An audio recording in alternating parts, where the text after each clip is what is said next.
प्रिय विद्यार्थियों, कल हमने एमिनो अम्ल बनाने की विधियों के बारे में बातचीत की थी, जिसमें हमने स्ट्रेकर विधि और बेलोनिक एस्टर और गैब्रियल थैलामाइड संश्लेषण की बात की थी।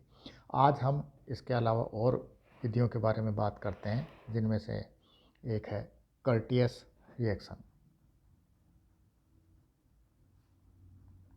कर्टियस रिएक्शन में क्या होता है? इसमें भी मेलोनिक एस्टर काम में लिया जाता है और मेलोनिक एस्टर की क्रिया C2H5O Na से कराते हैं। तो यहाँ से हाइड्रोजन एटम का रिप्लेसमेंट सोडियम से हो जाएगा और C2H5OH बनकर ये बन जाता है NaCH COO C2H5 COO C2H5। अब इसकी क्रिया किसी एल्किल हैलाइड से करा दी जाती है। एल्किल हैलाइड से क्रिया कराने पर इस Na का रिप्लेसमेंट इस एल्काइल ग्रुप से हो जाता है और ये बन जाता है RCH COO C2H5 COO C2H5। अब इसकी क्रिया 1 मोल पोटेशियम हाइड्रोक्साइड से कराते हैं। ये ध्यान रखना, इसमें 1 ही मोल से क्रिया करानी है। तो 1 मोल KOH क्या करता है? यहाँ पर हाइड्रोलिसिस करता है, यहाँ से ये, तो ये बन जाता है C2H5OH और COOH। COOH जो बनता है एसिड है, ग्रुप है, और एसिड ग्रुप होने के कारण से KOH के K से रिप्लेस हो जाता है और ये बन जाता है RCH COO C2H5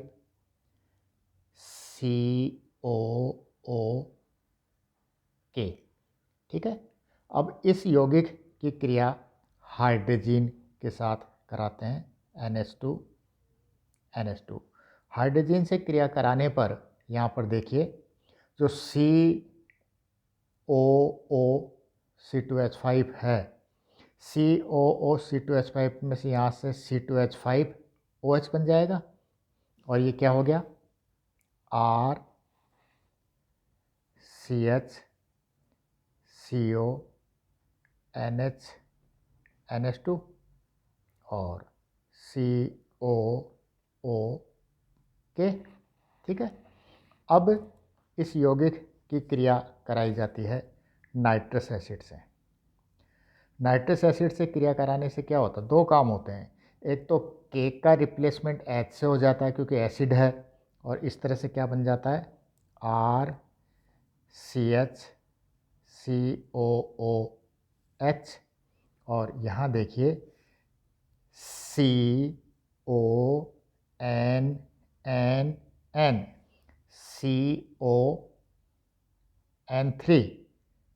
ठीक है।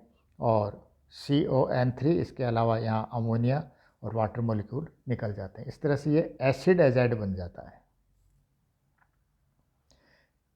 अब इस एसिड एजाइड की क्रिया कराई जाती है C2H5OH से। तो उससे पहले मैं आपको थोड़ा सा समझाने का प्रयास करता हूँ। C2H5OH से क्रिया से पहले यहाँ पर देखिए, इसमें इस मॉलिक्यूल में रीअरेंजमेंट होता है और रीअरेंजमेंट के कारण से ये क्या करता है? यहाँ से नाइट्रोजन का मॉलिक्यूल निकाल देगा और बना लेगा RCH CON, है ना, और COOH। अब ये संरचना अनस्टेबल है।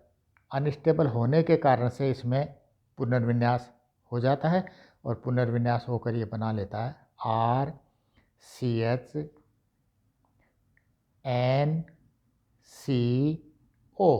यहाँ से ये N इधर एंटर हो जाएगा और यहाँ से ये बन जाता है COOH। ठीक है, आइसोसाइनाइड बन गए।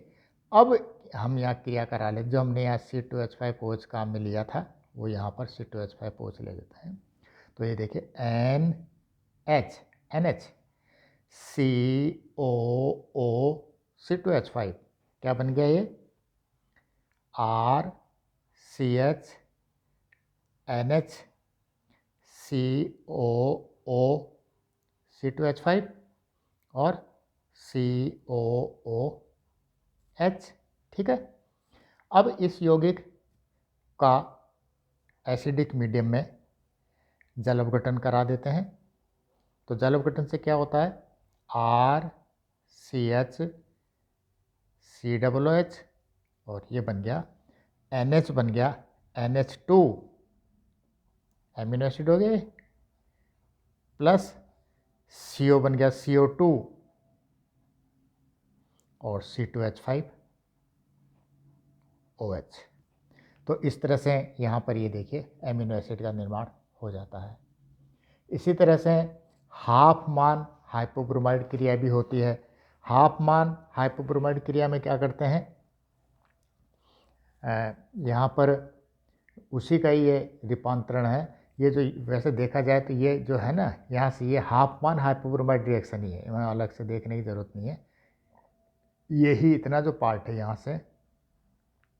से यहाँ तक का, ये हाफमान हाइपोब्रोमाइड रिएक्शन ही कहलाती है। इसी तरह से हम और अन्य विधियाँ भी हैं जिसके बारे में फिर आगे बात करेंगे।